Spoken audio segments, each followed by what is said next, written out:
Tapos maririnig mo talaga, yung OSAA. Ano po, maririnig mo yung si Sergeant at Arms ng OSAA. Ito, Kami mga 1 o'clock kasi normally everyday, binibisita ko po si Senator Bato as part of my job na kung mayroong under protective custody, lalo na kaklase ko po siya sa PMA. Kaya mo pinatakas. Kaya gumawa kayo ng eksena. Ano ho? Kaya gumawa ng eksena, para doon matuon ang atensyon ng tao. Tapos, binanatan naman ni Robin Padilla. Nako, ewan ko. Tingin ko po masasama si Robin Padilla dito, mga bossing. Mamaya natin pag-usapan, no? Nandyan na po si Ma'am Aba man. Si Ma'am Aba. Tapos na po tayo. Paalam hanggang sa muli. Kaklase ni Robin Padilla, mga kababayan. Game.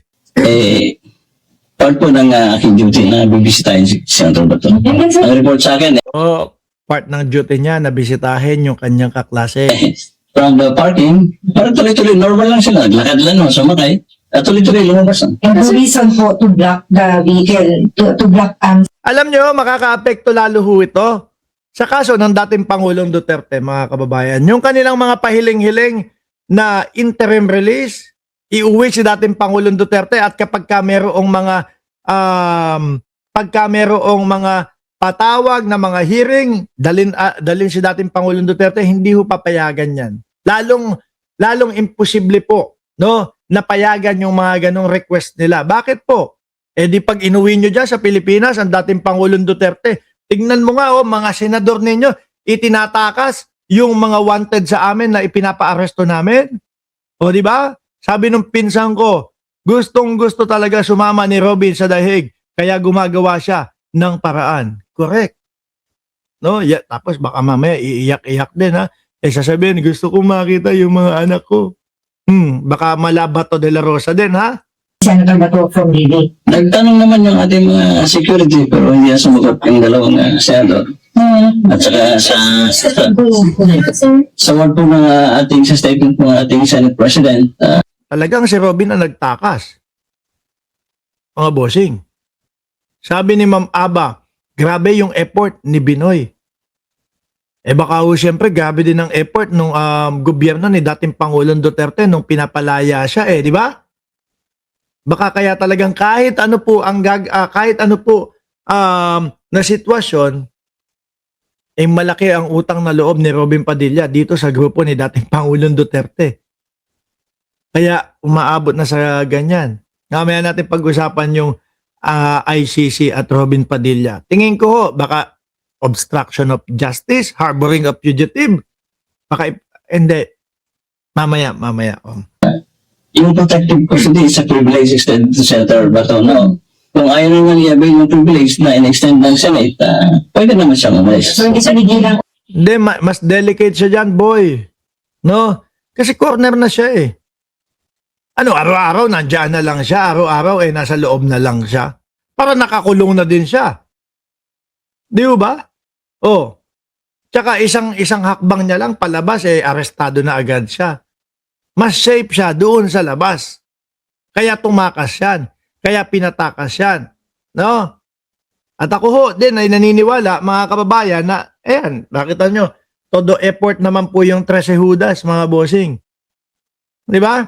Todo effort sila para mailabas si Bato de la Rosa. Kasi nga, baka inudyo ka nila, Senator Bato, tara, lumapag ka na dito. Bumoto ka lang. Pagkaboto mo, umalis ka na. Kaso hindi ganun yung nangyari. Naunahan sila ni Trillanes doon sa gate, mga kababayan, na gumaganap lang naman. Dahil personal na request ni Bato. Yung pumunta si Trillanes. Di ba? umalis po yun. Sir, pero ba't hindi siya nakalog dun sa exit? Kasi di ba may nilalag mo yung exit ng Senator, yung oras ng pag-exit nila. Parang hanggang kay Senator Robin lang yung nasa log. Siguro hindi siya nakita ng gwardiya.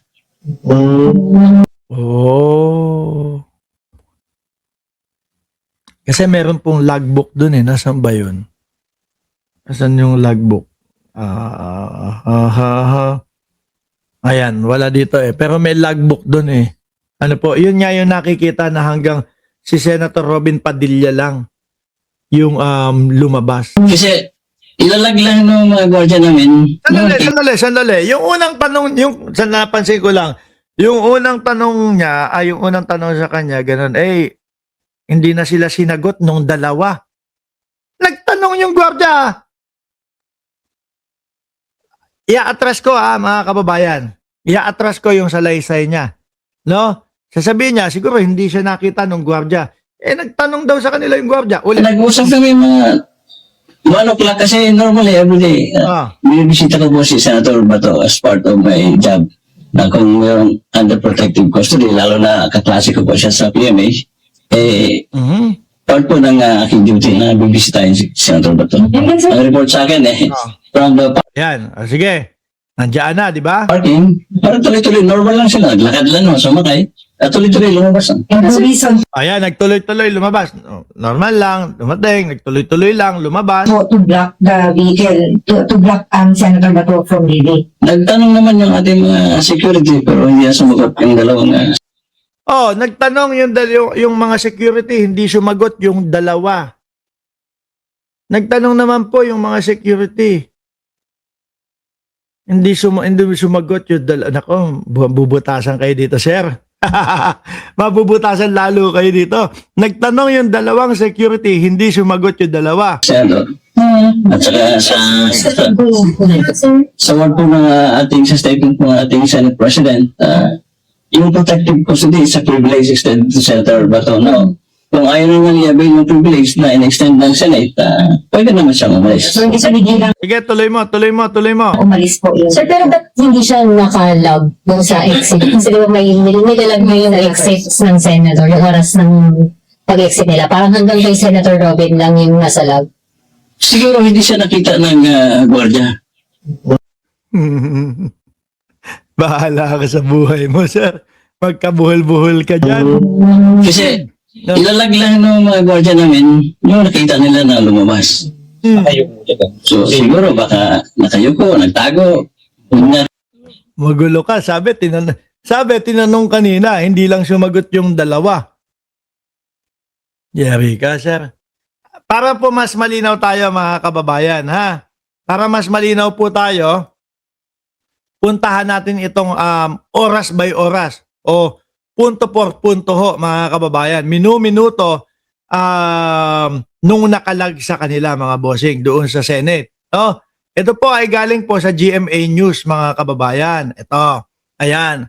Paano nakaalis ng Senado si Bato de la Rosa? Sabi dito. Sabi ni Ma'am Aba,